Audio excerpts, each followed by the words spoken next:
Hey, in this episode, I talked to Indre, who's a sustainability manager at IKE, which is a Lithuanian retailer and part of the River Group.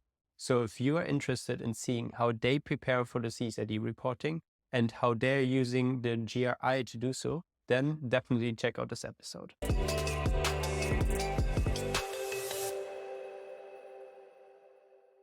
Hi, Indre. And first of all, thank you so much for taking the time. For those of the listeners that don't know you yet, can you give us a quick introduction about what you're doing and how did you get here? Sure. Hi. Thank you for inviting me. It's truly a pleasure and an honor. Yeah. My name is Indre. I'm based in Lithuania and I am a sustainability manager of IKE. IKE is one of the biggest retailers, retailers in Lithuania. So I do work with all of the sustainability matters in this company. Nice. So how did you get into the position? Is that the first job where you work as a sustainability manager, or have you done similar things in the past? I've done a few actually similar things in the past. I started to look into the sustainability topics and, started to gather the knowledge when I was working as a management consultant. And then when I decided that I really want to change my career, let's say, or shift it a little bit towards sustainability, I became the sustainability manager of Lithuanian Post. Hmm. After that, I worked a little bit again in management consultancy on the topic of the sustainability, but I decided that working in the field directly in the company is more interesting for me and I feel more impact. So I again came back to the industry and became the sustainability manager of IKEA. Nice. I'm very glad to hear that. How did or where did the motivation for you come from? Because I feel like, especially with sustainability reporting, it's not the easiest field that you could choose. So how was it that you were like, oh, like this is actually a field I would like to spend more time on? I think that I have to thank for my geography teacher. Yeah, so I think that this desire to be in sustainability, came from my childhood. Maybe I didn't even understand it back then. But yeah, I just remember we had a good geography teacher, and I was really shocked when we were looking at the pictures of the Great Barrier Reef.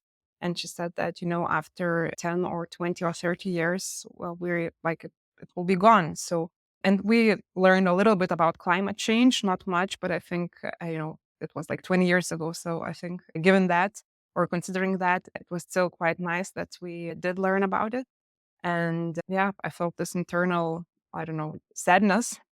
And after Mm, graduation, I wanted to study something related with that. But in Lithuania, back then, we had only environmental engineering.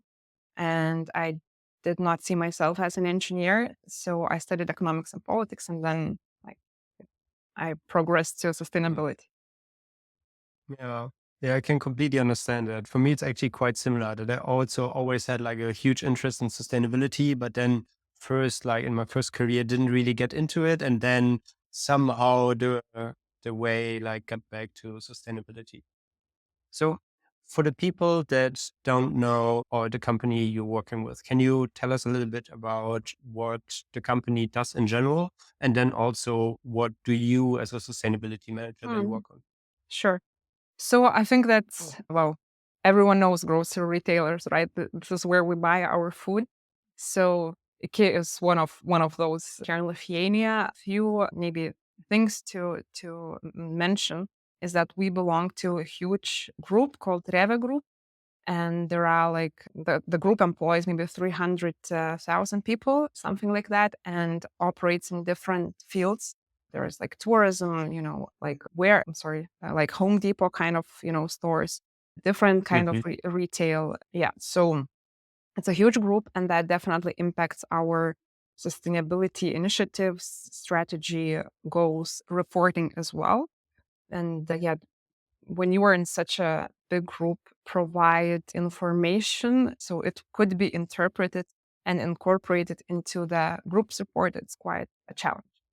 Yeah, so that's about IKEA, and also why I like IKEA. It's that they are really an innovative company. So we do have a shares in one of Lithuanian startups that's like delivery of like last mile delivery of products. We acquired that company a few years ago, and we are testing various innovative solutions such as autonomous stores. We have 5 at the moment, and we are Vilnius is the second largest city in Europe. So not like the second largest, but the second city in terms of number of autonomous stores. So yeah, so Mm. it does, besides, traditional grocery retail, we do invest into innovative technologies that are also contributing to the sustainable development. And about my role, so I am in the strategy department, so I'm responsible for the sustainability strategy. But we do have other people that work with sustainability related topics. And given that our company is really huge, we have, 250, around 250 stores. We have a startup as well, more than 5,000 employees. So to be the only person, like it wouldn't be feasible or possible, or like I, I wouldn't be able to do any impact. So we have a few people. So one is environmental specialist, and she works with all of the environmental requirements reporting, and all the new regulations that are related with like environmental requirements. So yeah, we do keep in touch with her, exchange knowledge, especially in regards to the new upcoming regulations, because somewhat it's not always clear whose responsibility it is. So we discuss and help each other out. So that's one person. And then we have quite a few people that work with renewable energy and energy efficiency. So because IKEA is quite an old company, we celebrated our 30th birthday last year, I Mm. think. Yeah. So naturally, a lot of our shops are relatively old and not very energy efficient. So we invest a lot into renovations, and we have a team dedicated for that, look for the most energy efficient and sustainable solutions. And we also have a team that is working on the production of renewable energy. So we are installing solar panels on our roofs, on logistics center, on the store roofs. So that's also, quite a big investment, and it makes quite a big change in a company, like from the sustainability perspective. So yeah, we have people who are working with that. But of course, I keep in touch with many people in the company. We have like purchasing. So for example, packaging is one of the area that we want to improve at IKEA. So this is who I work with on the packaging topic, because they are in direct contact with suppliers. They know also what's the market like, because while I'm like sustainability expert, but I'm more like of a generalist. And my colleague, he's been working with, purchasing, and especially like packaging purchasing for many years. He knows what's in the market, which suppliers are reliable, which are not so much reliable. Human resources is extremely important for me to be in touch with, and we implement together various initiatives. So I'm kind of like alone in my strategy department, but I work with everyone depending on the subject. Yeah. Yeah, I was about to say, you mentioned already like a lot of topics and a lot of like sustainability measures. I know that is super difficult to say, but could you like put a number on how many people are working on the sustainability topic in IKE with you? So I know that it always like relates also to different, to different areas in the company. And you just mentioned Mhm. that, but is there like, do you have like a sustainability team, or if you have like a sustainability meeting, like how many people are included into that? No, we don't have such, let's say, meetings where we meet. I know it's a good practice, so I'm thinking of implementing it or do like an ambassadors network. So we'll see. But I would say that there are at least 10 people who work with sustainability topics, like quite a lot. So within HR, like well-being of our Mm. employees, for example. Yeah, or who are responsible for like equal opportunities, those things. So there are, I would say, yeah, around 10 people. Okay, super interesting. And what would you say is the current stage that your company is in terms of sustainability reporting? Because you already mentioned that you're then a Lithuanian company, but you're also part of the River Group. So I think that could be like super challenging to have like different reportings that you need to like align with. So have you done sustainability reports in the past? And if so, like, what did they look like? Yeah, so I am finalizing our second sustainability report for 2023, and we issued it voluntarily. So, like for 2022, it was, and for this year, we are not obliged to do it, but we do, of course. So, yeah, so it's the second report. And so we are at the stage of improvement, I would say. Yeah, Mm-hmm. so the first report was quite good. Actually, it was the person who worked before me who prepared that. So I think they Mm-hmm. did really good job considering it was the first time. So the goal for this year was to report on the progress that we did, because together with the report, there was also, I mean, related to the report, there was also a sustainability strategy prepared, Mm-hmm. and they set the goals. So in this year's report, we wanted to report on the progress, how we are doing in terms of reaching those goals, and disclose more information, because when the first time you're preparing the report for the first time, the company does not necessarily gather that data or collect some specific data. So there were some, problems why some numbers couldn't be disclosed, but the goal was to improve the data or the quality of data. So yeah, Mm-hmm. so here's that. And the difference with this year is we are preparing it like in reference to GRI. What's the right term? Like compliant with the GRI methodology, Mm-hmm. same as last year. And this year, we want to also refer to the SRSS standards in the reports that match the Mm-hmm. GRI. Yeah. Okay. Yeah, I think that's a very beneficial task. Like I talk to a lot of companies that do like that now has to do their first CSRD report and have to like figure out ESRS for the first time. And I think that's like a huge task. And to have the benefit of like having done this before and then leading now to the ESRS is definitely super helpful. So the report, excuse me, the report you're working on right now is then still based on GRI or already based on the ESRS topic? Like, how can I imagine that? When we were, disclosing some information, we were looking at GRI requirements mainly because it's what we know much better than SRSS disclosures. This is what we did last year. So that's why we kept, and we're not obliged yet to report with SRSS standards. So yeah, so we were looking at Mhm. the GRI requirements, and we, looked, okay, what do we have to disclose for this point, let's say. And now we are like matching, because there are, various resources online that matches SRSS with GRI. So we are looking, okay, okay, this is the GRI number, whatever. And then we're looking which topics in SRSS are related with that. But SRSS are much more broad. So we have to look Mhm. and see, okay, from the GRI's perspective, it's actually fully disclosed. So we like, tick all the checkboxes. But from the SRSS perspective, we cover only like, 50% of it, for example. So that's the challenge that we face. I was Mhm. doing it today just before our call. So it Mhm. is quite challenging. Yeah. And how does the internal process for that look like? Because I can imagine that, especially for retailer, there are like a lot of things coming together in the report.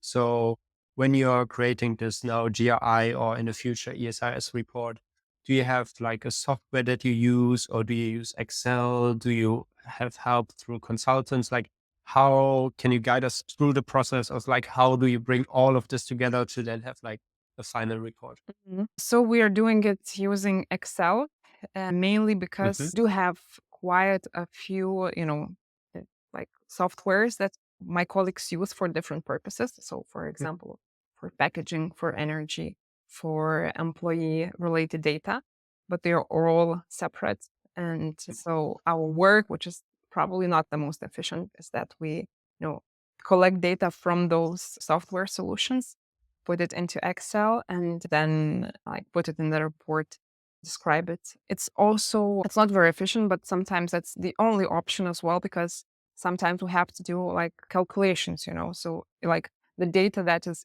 in the system, it's not necessarily what we actually have to report. So we have to, work with that data as well. Yeah. Are you in general looking to like find support through a software or consulting, or could you maybe tell us a little bit about your decision process? What are criteria where you're like, okay, if this is fulfilled, then I would gladly go to a software, or because this criteria were not fulfilled, we decided to like rather do it in Excel because it's not perfect, but it's the best option available. Mm. So there are like two perspectives. So one is a group's perspective and are looking for the software solutions together with consultants that would help us to report, because when there are that many companies and that many disclosures that must be reported, I think it's not really possible to do it with Excel, or it's highly inefficient. So that's definitely what we are looking for. But Mhm. I think that still, because of the complexity of our business and also our company, or like retail, we will have to combine probably everything, meaning consultants, software solutions, and some Excel still probably. So we'll see how it goes. We're in the process of like selecting, or we're looking for the software. Ideally, we would like for all companies to use the same one, and we'll Mhm. see if we manage to find it. But it's quite, yeah, challenging because we in the group, we use different software solutions. Because IKEA joined Reva Group quite recently, and there are some companies that Mhm. have been, part of the group for like 20 or so years. So we joined the company with our systems, and they are using different ones. So yeah, it's a big challenge to find a system that could incorporate a number of different systems and different businesses, different languages. Yeah, different level probably of like users' understanding of the topic as well. Yeah. Yeah, no, I can't imagine because like just finding a software solution with CSRD is already complicated because it like still new. The EU is also not 100% sure on all the different things. So it's like a complicated topic. And then to do this for like basically different companies within one group to like bring this together. Yeah, I see that this is Mm. definitely very challenging. Would you say that this is the biggest challenge that you are facing in the current sustainability reporting process? Or are there other things where you're like, oh, this is also a big challenge for within the up? I think that definitions and methodology and requirements are a big challenge as well. Even for me, I'm in sustainability area for quite a few years already. And I prepared, especially when I was a consultant, quite a few reports. So I consider myself to be quite knowledgeable of the subject, especially when it comes to reporting. So I may not be the expert of like packaging, but the wording, the methodologies, this is what I feel quite comfortable with. But still, when I'm looking at, the requirements, definitions, I still get confused, or I feel lost what exactly is required here. And now when we were, trying to match GRIs with, I was looking at the like requirements, and I have to decide, okay, do we actually fit like this description? Do we fully meet the requirements of that disclosure? Do we meet it like 50% or like 10%? So sometimes, of course, it's very clear, but on the topics that were not previously that included in GRI, oh, it's quite challenging.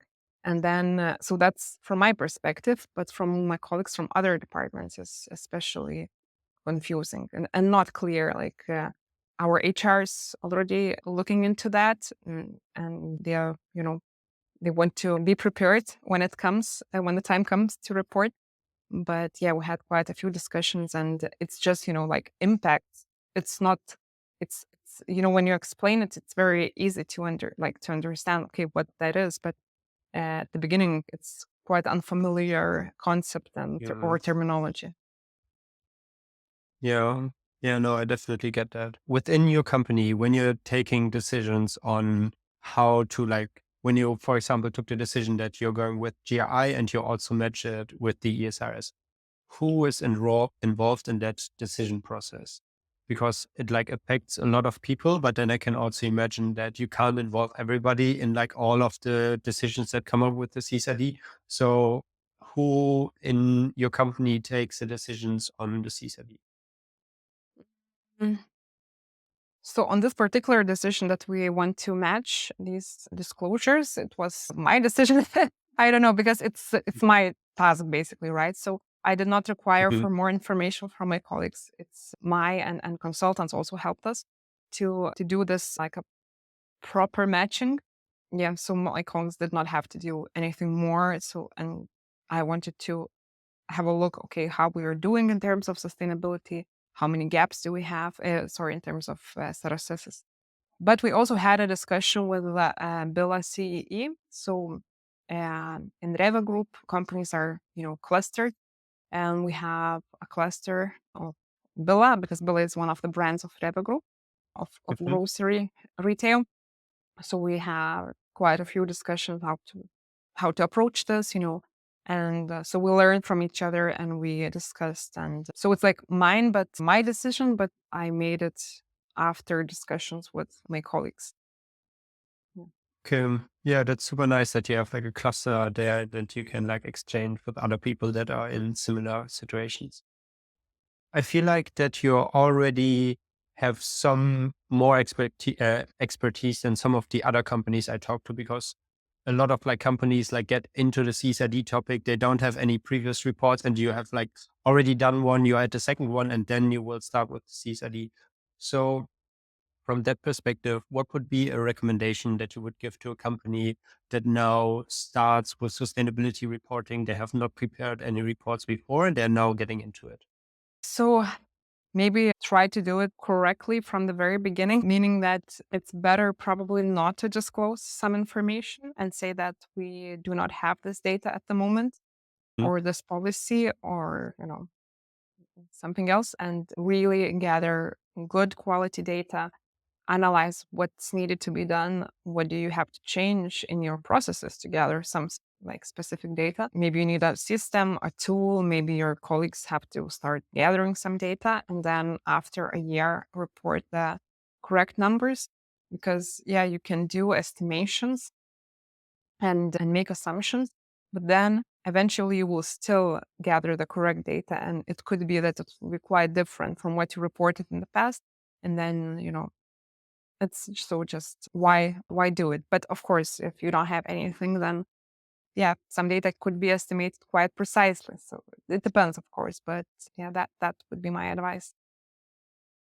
Yeah, no, I think that's very good advice. Like I hear quite often that data quality is super important, and that company really have to like set up good processes and know how to Mm. do that to then like get the data that we then at the end actually need Mm. for the sustainability reporting. And maybe another one, to warn your colleagues beforehand, before like at least a few months in advance, especially the ones that will Hmm. have to gather quite a lot of data, because it will be the first time for them.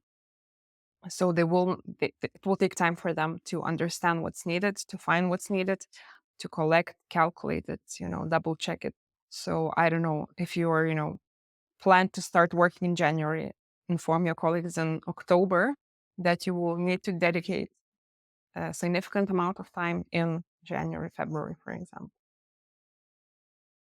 Okay. Yeah. Yeah, makes a lot of sense.